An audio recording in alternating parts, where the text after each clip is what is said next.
I think there's been a real move towards a kind of more kind of transnational approach in how we look at the history of the Irish Revolution in recent years and in scholarship, and that's definitely to be welcomed.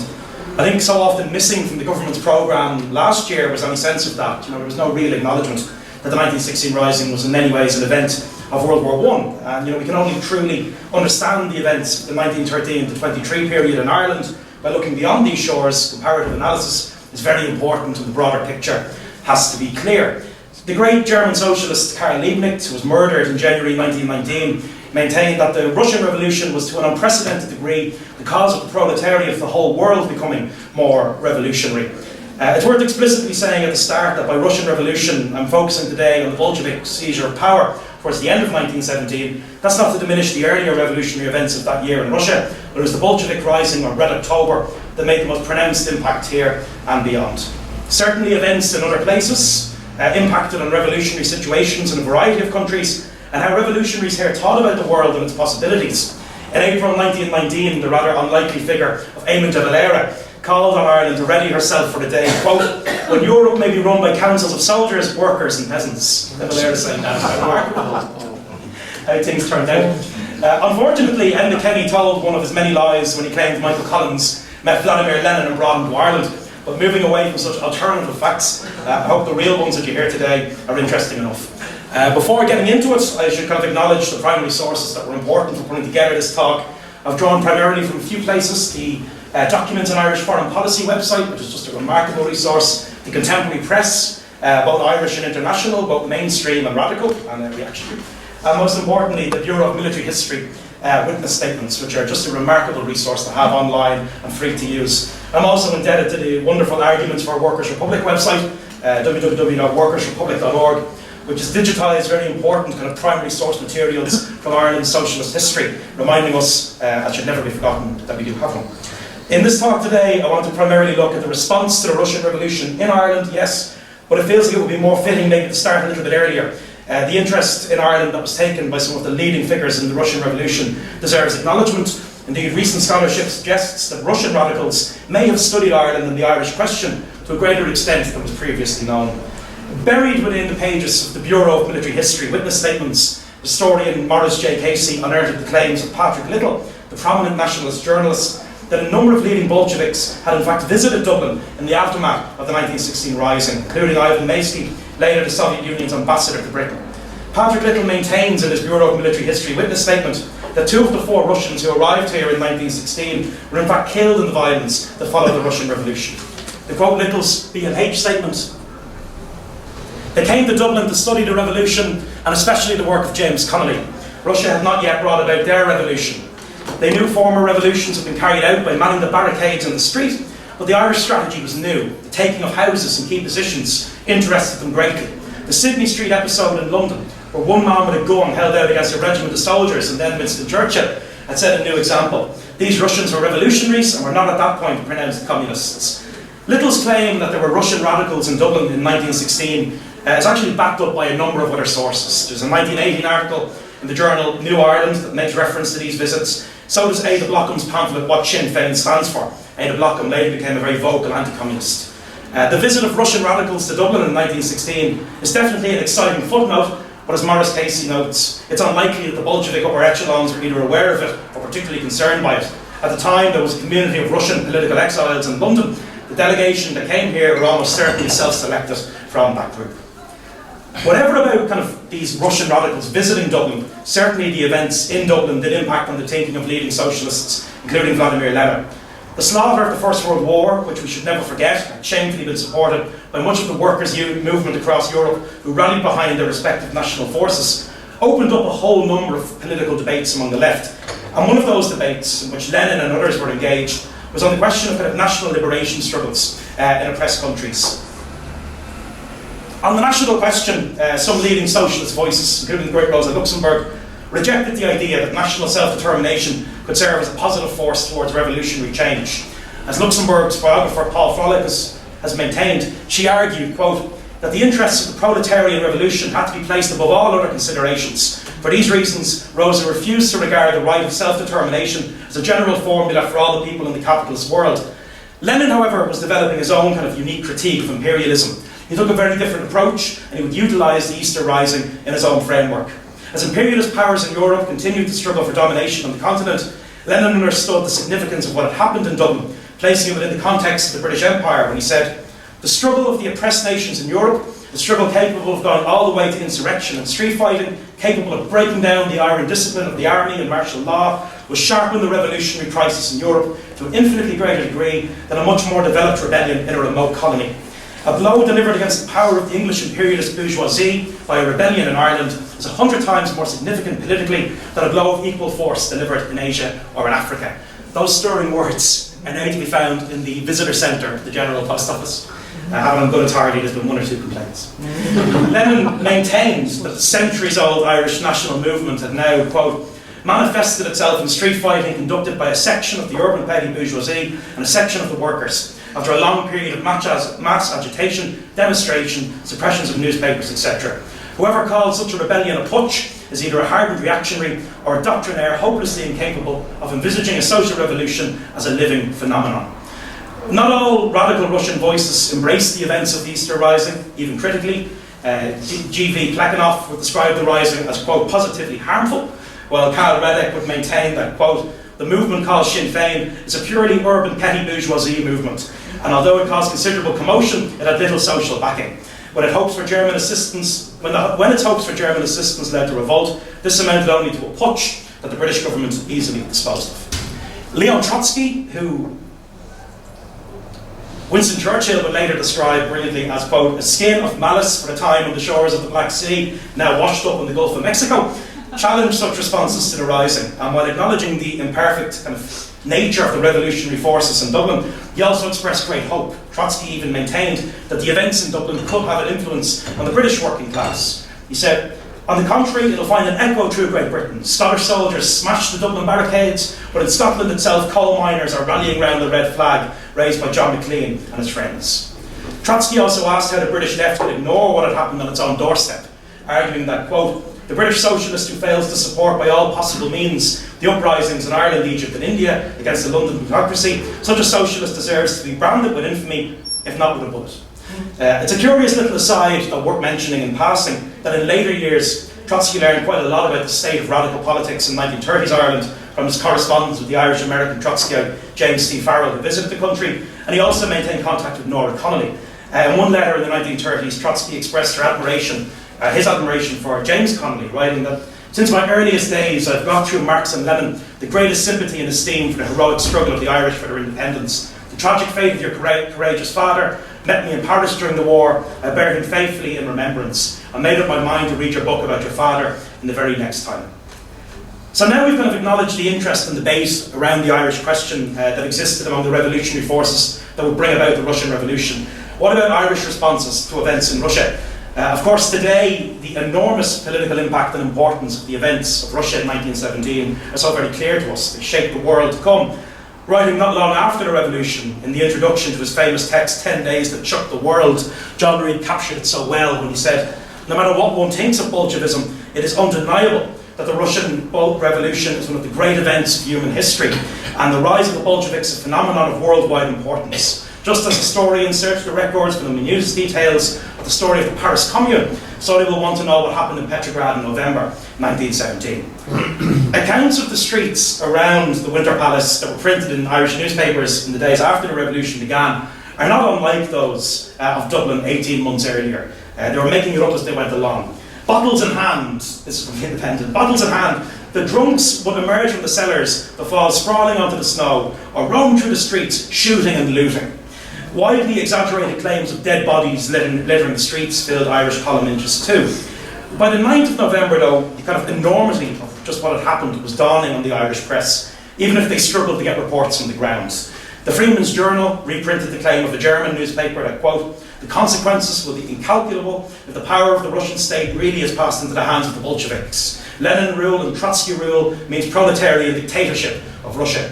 The conservative Daily Express newspaper was horrified by the developments in Russia, but hopeful that the ousted government would regain control, outlining their hope in an editorial 3 days later that, quote, "events occur with such dramatic suddenness in Russia that the observer is somewhat bewildered by the rapidity. But if the wireless news now to hand is to be relied upon, it would appear that the good sense of the bulk of the Russian people is beginning to assert itself. From the beginning, though, it was clear Irish nationalist sensibilities were with the revolution. Just what was it about the Bolshevik Revolution that appealed to Irish nationalists? Undoubtedly, the desire of the revolutionary forces in Russia to withdraw from the First World War was viewed as a serious body blow to the British Empire by Irish nationalists. Frank Robbins of the Irish Citizen Army, who later wrote a great memoir, Being in the Citizen Army, would recall that he and his comrades regarded events in Russia, quote, as being the end of Russian participation in the war, and we visualise Britain's defeat now as almost certain, and our independence as a nation at sight. Later, British intervention in the Russian Civil War would also influence how Irish nationalists viewed this new revolutionary developing state. Patrick Mccarton, a very important figure in this story who we'll get to later on, had a similar view to Robbins. He said that, quote, the mass of our people were decidedly friendly to communist Russia, not because they understood that Russia was communism or was communist or what communism was, but because they saw England endeavouring to overthrow the regime in Russia. Winston Churchill, a hate figure here, was particularly venomous. He declared the Bolshevik War, quote, a war against civilised society, which can never end, between them and such order of civilisation as we've been able to build up since the dawn of history. When Churchill made those comments, perhaps few in Ireland cared for his idea of what a civilisation looked like. As Emmet O'Connor has rightly observed, there were other reasons, though, that Irish nationalists would defend the Russian Revolution, beyond the fact that pitted the new state against the old enemy of Britain. I think O'Connor is right in saying that initially the revolution was so broadly popular in Ireland because it meant whatever the left wanted it to mean. Chief to seize upon it were trade union leaders, and as O'Connor has noted, the Bolshevik Revolution provided a timely opportunity for leaders of the Irish Trade Union Congress to give expression to their political aspirations. Irish trade unionism was enjoying an enormous resurgence. Padraig Yates has described it as Lazarus-like. By the end of 1917, influenced primarily by the wartime economy, among other factors, ITGWU membership had soared. In Dublin, it stood at 25,000, remarkable for a body which numbered perhaps less than 5,000 men on the eve of the Easter Rising. The union movement was capable of remarkable things, as it demonstrated with the general strike against conscription, which brought most of the country to a standstill in April 1918. Leading trade unionist and Labour Party stalwart William O'Brien, shown here, heralded the revolution in Russia before the annual Trade Union Congress which followed it in 1918, and he attempted to link what had happened in Russia to events in Ireland. He said when James Connolly laid down his life for the Irish working class, he laid it down for the working class in all countries. He believed that an example of action ought to be given to the workers to spur them to resistance to the powers of imperialism and capitalism which have plunged Europe into the war of empire and conquest. We know the influence it exercised among those great men and women who have given us the Great Russian Revolution. It would be William O'Brien and Thomas Johnson of the Labour Party, shown here too, and others of their ilk who orchestrated some of the earliest direct contact with representatives of the new Russian state in London. O'Brien also caused a stir at a convention of socialist, labour and cooperative movements held in Leeds in June 1917 by comparing unfavourably the attitudes of the British left towards the Russian Revolution with their attitude towards insurrection in Ireland. He made the point that, quote, I gather from reading some of the capitalist newspapers, revolution is popular nowadays. 12 months ago you had revolution in Ireland, and the politicians who acclaimed the revolution in Russia did not acclaim the revolution in Ireland, where the leaders were taken out and shot like dogs. Within the pages of Irish Opinion, a trade union newspaper that was edited by Thomas Johnson, the Bolsheviks were heralded for seeking to pull Russia out of the slaughter of the First World War. The paper said that labour in Russia was and is honest. In consequence, it has given to the world a formula which was worth a Tsar's throne to have given. No annexations and the right of every nation to determine its own destiny. Beside that formula, the greatest military victories are as nothing. That formula must be ultimately triumphant. The ITGWU, of which these two men were prominent leaders, took strength from events in Russia. In an edition of James Connolly's New Wine in Old Bottles, that was published during the War of Independence, they actually compared the conditions in Ireland favourably to those in Russia before the revolution there, writing that, quote, the labour unions organised industrially will be the main instruments in the revolution. The history of Russia since the Bolshevik Revolution confirms Connolly's analysis, only this must be noted. In Russia, the industrial union had to be fashioned after the revolution. In Ireland, we're building it now. There was more than a tinge of syndicalism to the rhetoric of the ITGWU leaders in this period, something that we'll return to later on. Men like O'Brien and Johnson watched developments and sometimes borrowed tactically from them on the continent. Thomas Johnson, in his statement to the Bureau of Military History, talks about how he and others followed with interest, quote, the counter-revolutionary operations in Russia, aided by the British government. Arms were being shipped from London for Poland to assist in the attack on the Soviet revolutionary forces. London dockers refused to load the steamship Jolly George with munitions, and their actions were generally applauded by trade union workers and their leaders in Britain.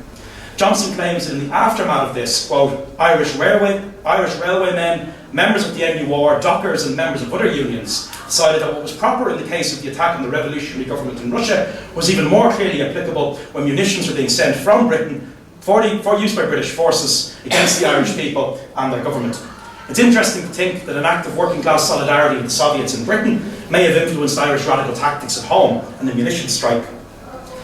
Beyond the union leaders like Johnson and O'Brien, the first opportunity for kind of widespread public sympathy to be shown with the Russian Revolution came in February 1918, when there was a mass meeting held in Dublin's Mansion House. This is actually for a later meeting in the Mansion House, the first anniversary meeting. But the first major meeting happened in February 1918, when a mass meeting in the Mansion House was attended by something in the region of 10,000 people, though the prior mentioned trade union leaders were very prominently involved in proceedings. The Irish Independent said in February 1918 that, quote, the scene in the round room yesterday was an extraordinary one. The passage up the centre of the spacious and crowded floor was occupied by a dense body of men. Near the front of this body was borne aloft a red flag, and during an interval in proceedings when a collection was being taken up, the song The Red Flag was sung. A resolution was passed at that meeting that was put forward by Cathal O'Shannon. Newspapers reported that it expressed, quote, the people of Dublin are at one with the Bolsheviks, quote, maintaining that the Russian interpretation of the democratic principle was the only one that would be acceptable to the people of Ireland.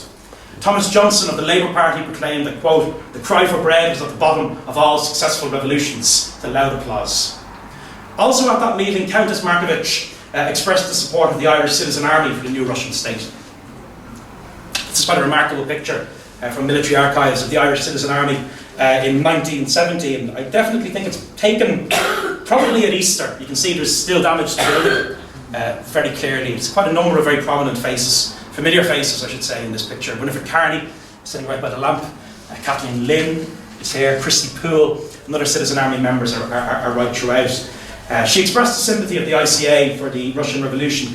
The Citizen Army was in the process of being reorganised under the stewardship of James O'Neill, who had been the Quartermaster General of the GPO garrison during Easter week. O'Neill himself insisted to the Bureau of Military History that in the aftermath of the rising, quote, he met with Cathal Brugha and other senior volunteers, deciding that a fusion of the organisations was not possible, but that the two should exist as independent units and work in close cooperation with each other. The Citizen Army retained a very keen internationalism during the War of Independence period. On one occasion they were inspected in Dolphin's Barn by Willie Gallagher, later a communist MP at Westminster, and the Welsh communist Arthur Horner, who was later the president of the National Union of Mine Workers, was actually a member of the Citizen Army in Dublin between 1917 and 1918. He travelled to join its ranks on the basis that, to quote his autobiography, the Citizen Army which Connolly created represented to me the only possible struggle of movement of the working class aimed at economic as well as political freedom. So that the Citizen Army were so prominently involved in this meeting in February 1918 is worth acknowledging. Perhaps fearful of the scenes of kind of enthusiasm in the Mansion House, the Irish Times warned that Bolshevism was creeping into Ireland. An editorial said, they have invaded Ireland, and if the democracies do not keep their heads, they may extend to other countries in Europe. The infection of Ireland by the anarchy of Bolshevism is one of the phenomena which, though almost incredible to reason and experience, are made intelligible by the accidents of fortune and human folly. Contact between representatives of revolutionary Ireland and Russia was often not established on home turf, but in the United States. In America, a Sinn Féin network of sorts sought to not only to achieve recognition from the fledgling for the fledgling Irish Republic from the Russian state, but to establish contact with other separatists as well. Some veterans of the 1916 Rising, including Liam Mellows, had established themselves in cities like New York. Mellows, the Voice of Labour newspaper in Dublin, proclaimed was a champion of the cause of Russia. Almost every message we get from America tells us how strongly an old friend, Liam Mellows, stands up for the Russian fighters for freedom. But the most important man in America, as far as Irish-Russian relations were concerned, wasn't Liam Mellows. It was undoubtedly Dr. Patrick Mccarton, who later ran for President of Ireland in the 1940s. A fellow of the College of Surgeons, an elected MP and an active IRB man, Mccarton was essentially Sinn Féin's ambassador to the United States and a brilliant bureaucrat and communicator. As early as January 1918, the Sinn Féin-aligned newspaper New Ireland wrote of how Mccarton, quote, His views are very strong upon the importance of using the Russian democratic programme for the benefit of Ireland and of aligning ourselves with Russian democrats and with real democrats throughout the world. As Roy Foster has written, Mccarton was not opposed to imaginative blandishments in communications with the Bolsheviks. He wrote on one occasion that, quote, "The Republic of Ireland, as you well know, is working directly and consciously towards an economic basis of government, that is, towards an application of the Soviet principle." Mccarton's enthusiasm for the new Russia was reprinted in Irish newspapers like the Voice of Labour and other left-wing newspapers in Ireland and Britain. He praised what he called the gallant, starving, isolated Russians, striving against alien enemies that found securely in Russia a government of the people, by the people, for the people. Yet, as we shall see, he was in fact highly critical of the Bolshevik state in more private correspondence. Mccarton travelled to Russia in the early stages of 1921.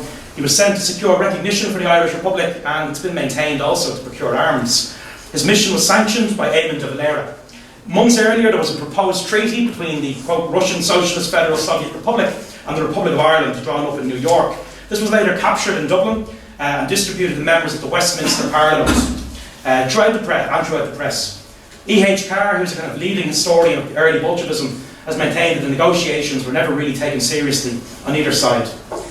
He spent a considerable amount of time in Russia in the early months of 1921. He wrote a number of very frank kind of memorandums back to Dublin, and they're available to read in full online thanks to the Documents of Irish Foreign Policy website. Mccarton was probably frustrated by the endless diplomatic dead ends that seemed to surround his trip. Britain was moving towards signing a trade agreement with the new Russian state, and it felt like he was being blown off at every opportunity. But he wrote home that, quote, "The idea of whether or not the present regime represents the will of the people is openly laughed at. They do, however, claim that the present government is a dictatorship of the proletariat, and they justify it on the grounds that dictatorship is essential during what is called the transitional period. That is, in the case of Russia, the change from feudalism to communism. They state frankly that communism does not yet exist in Russia, but that they are travelling along the road to communism. Nobody that I happened to meet was prepared to discuss whether or not the tyrannical road along which they were at present walking was certain to lead to ideal liberty as understood by communists." Mccarton wrote very frankly to de Valera and others about how he felt Ireland was viewed by the Russians. "They think we are good organisers and good propagandists, and that we should join forces with the communists of England and thus contribute to the world revolution. To their mind, humanity would gain nothing if the Republic of Ireland were recognised. They believe that the proletariat of Ireland would have to begin in the new order to establish a workers' republic.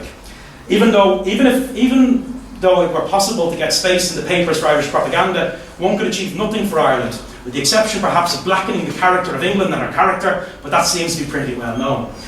As Arthur Morgan has noted, the story of Patrick Mccarton is little known to Irish historians and contemporary socialists, though it encapsulates the moment when the national revolution on the western edge of Europe came into contact with the international proletarian revolution in the East. He ultimately left Russia more or less empty-handed. Perhaps the most well-known exchange between Mccarton's network in America and the Russians concerned parts of the Russian crown jewels, which, quote, a Department of Taoiseach memorandum in the 1940s, were given as security for a loan of $20,000 made to the representatives of the Russian Soviet Republic in the United States of America from the American account of the First Dawn in 1920. The jewels, given as collateral, remained in the possession of the family of Harry Boland and were hid within 15 Marino Crescent until the coming to power of the first Fianna Fáil government in the 1930s. They were only returned to Russia in the late 1940s.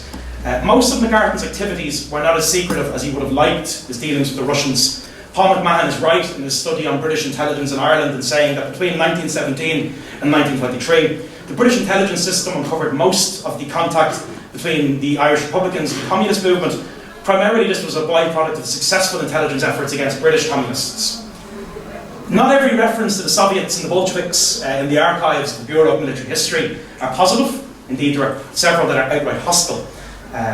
Joseph Lawless, who was a 1916 veteran and later a senior figure in the Free State Army, he remembered an encounter he had in Dublin with a man he termed, quote, a rather strange character. While staying with the widow of James Connolly in Drumcondra during the War of Independence, he recounted, quote, a man named Coates, who I understood to be an Englishman, but was never quite sure about his origin. He claimed to be a socialist, a creed of which we understood nothing at the time, and preached in a quiet sort of way the enlightened doctrine of Karl Marx. Lawless thought little of his ideology. Coates was actually William Peyton Coates, a founding member of the Communist Party of Great Britain, born in Ireland, and secretary of the Hands-Off Russia Committee, which was formed in Britain in 1919. Coates, Lawless claimed to have been told by Mccarton, quote, was or had been an accredited Russian agent in Ireland. Coates is also mentioned in some of Mccarton's dispatches from Russia. There's another curious anti-Soviet reference in a witness statement from Michael Keogh, who was a lieutenant in the Irish Brigade. Born in Wexford, he had emigrated to Germany, and when he learned of Roger Casement's plans to put together an army, quote, as Wolfe Tone had done in France, he enlisted in the Irish Brigade.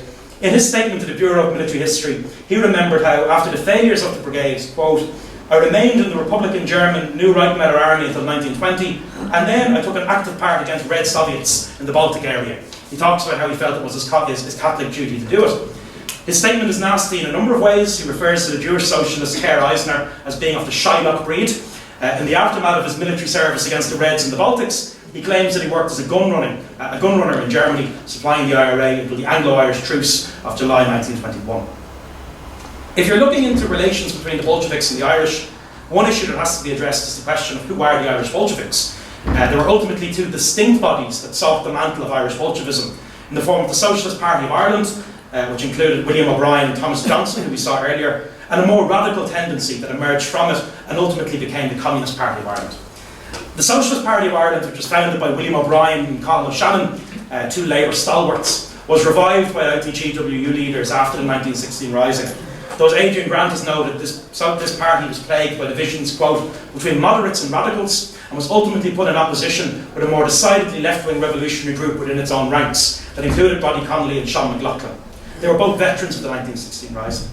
It's difficult to disagree with D.R. O'Connor-Lyson's assessment that the SPI was, quote, in the syndicalist tradition fashion espoused by Connolly in the second part of Socialism and Irish History, a propaganda group in support of the main working class trade union movement.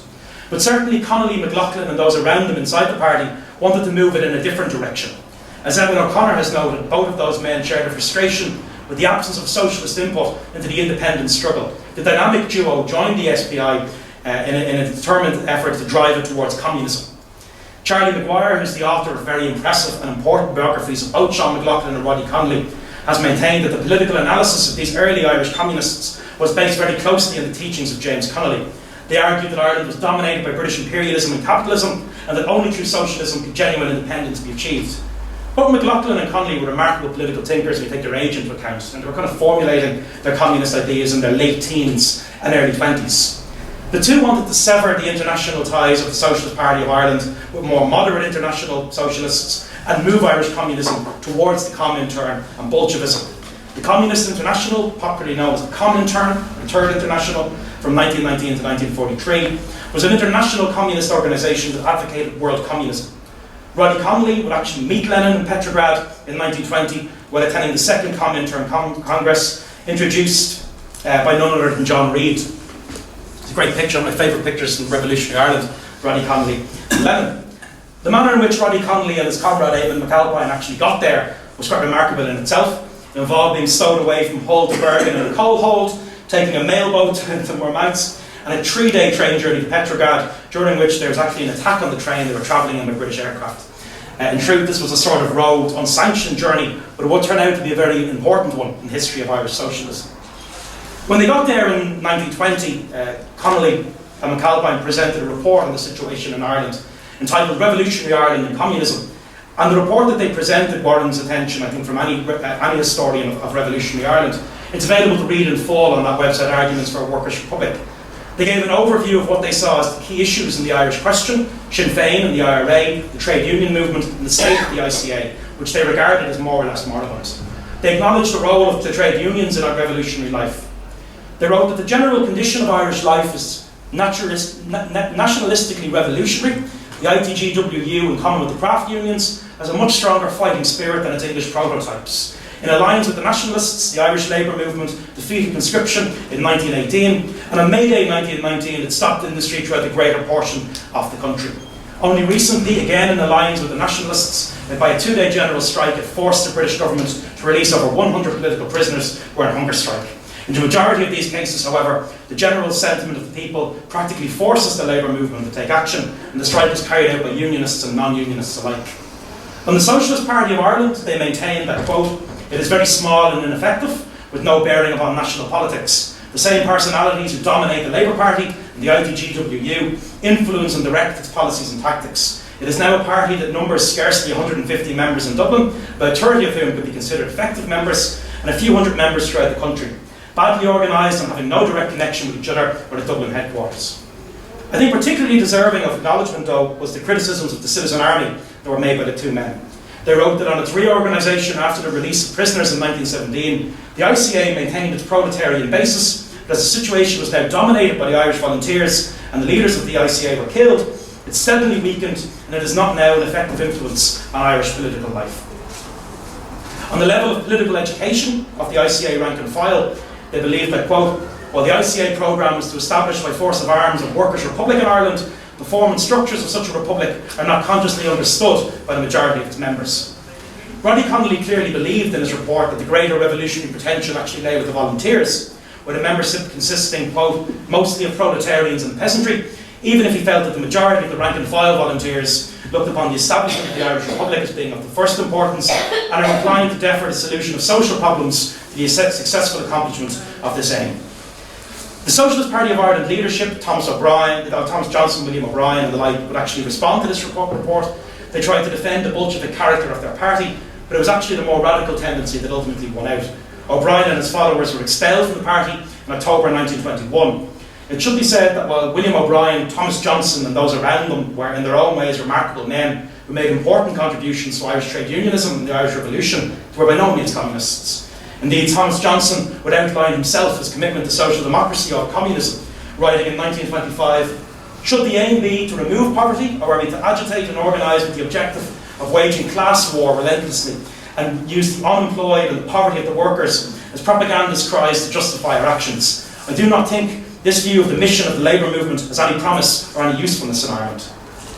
The Communist Party of Ireland never succeeded in mobilising very significant numbers. A report to Moscow in October 1922 suggested a membership that included a mere 78 members in Dublin, 28 in Cork, a small group in Mallow, and small groups of individual members in other places. Despite that, it had a political impact beyond its size. There were other 1916 veterans in the mix as well, including Paddy Stevenson.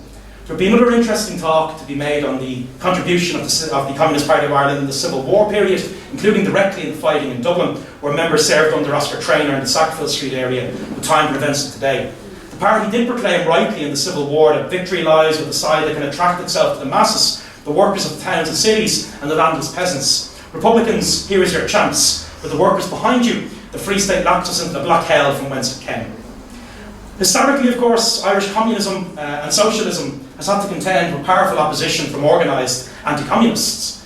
There was very real scenes of violence in subsequent decades against communists, including the shameful siege of Connolly House in 1933.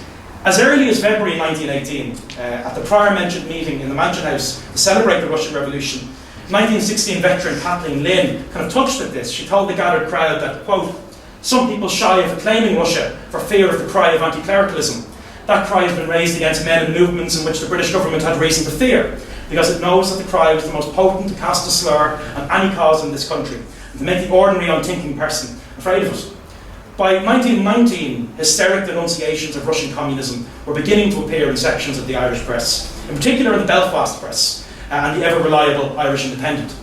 The Independent reported the claims of a Catholic bishop in January 1919 that it had been a matter of notoriety that James Connolly was in touch with these Russian socialists before the insurrection in Ireland, and that the idea was to make an experiment of Russian social ideals. What these people were trying to do in Ireland was to bring about the same kind of disorder and chaos as we're seeing in Russia today.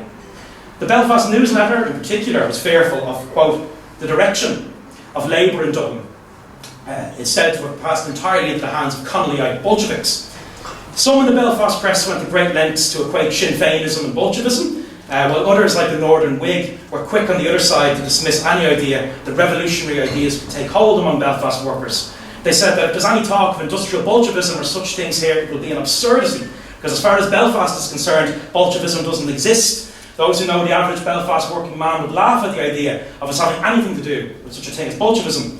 But when class struggle did erupt in Belfast, as it did in 1919, that enormous general strike of 40,000 workers, which affected mainly Protestant-dominant industries like the docks, all had changed.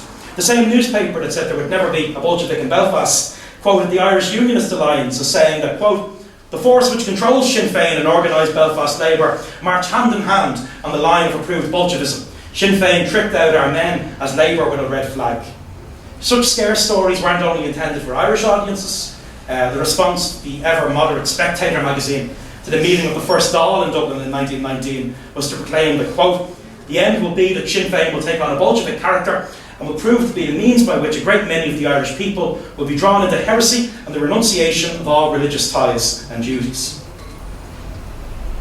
There was also money to be made in scare stories about Bolshevism in Ireland. There was the book Red Terror in Green, the Sinn Féin Bolshevist Movement, the work of Richard Dawson, first published in New York in 1920, and a massive commercial success both there and in the UK. It's actually quite a good book in some ways because he used a lot of primary source material and he does give you the footnotes towards them. But his own analysis is crazy. He writes that the growth and influence of Irish Bolshevism must be taken into serious account in any review of the Irish problem and in any remedial measures for its solution. A Bolshevist Ireland would be a constant menace to the social and industrial peace of Great Britain. For all the modern creeds, Bolshevism is necessarily the most aggressive. There is no place in a community of states based on social order for a state founded upon anarchy. British authorities were ever fearful of Irish Republican and Communist collaboration, not merely for what it could do in Ireland, but really, I think, for what it could do in Britain.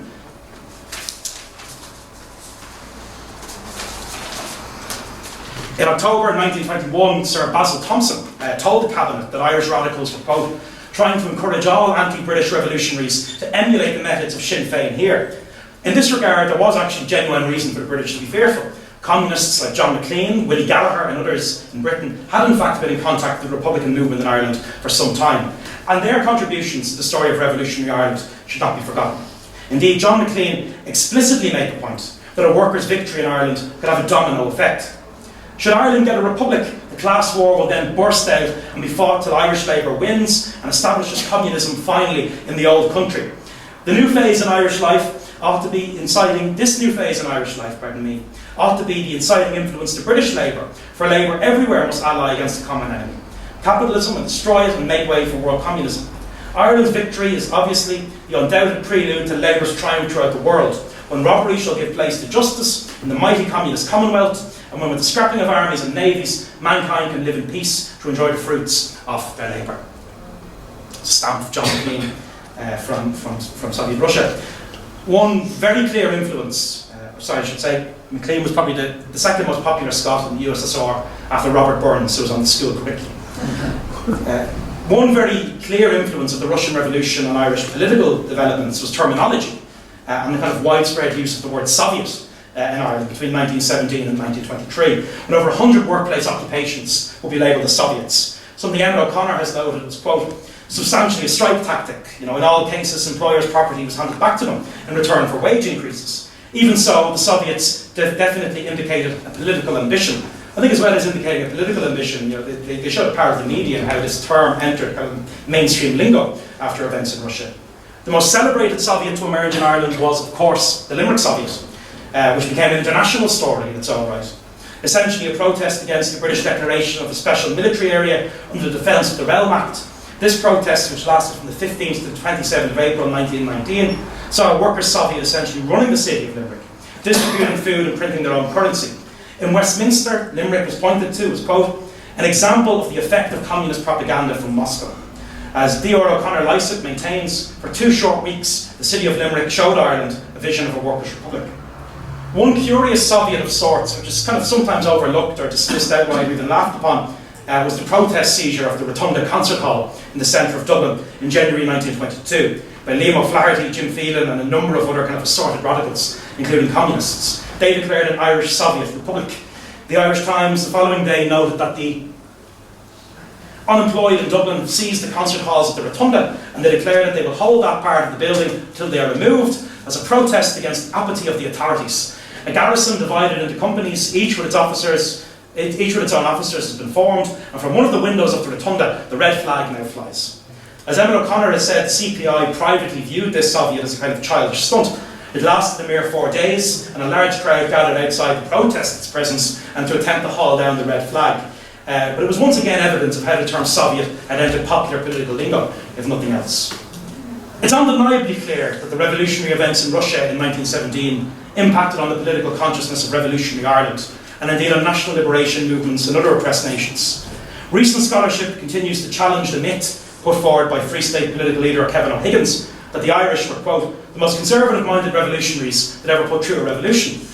It's certainly true that the first political leaders in the Irish state had emerged from the Irish revolutionary period: Cosgrave, O'Higgins, De Valera, even up to the Mass and others. If it was a conservative Ireland, sometimes said that that reflected the conservative nature of the Irish Revolution. Some, even historians, question if there was a revolution in Ireland at all.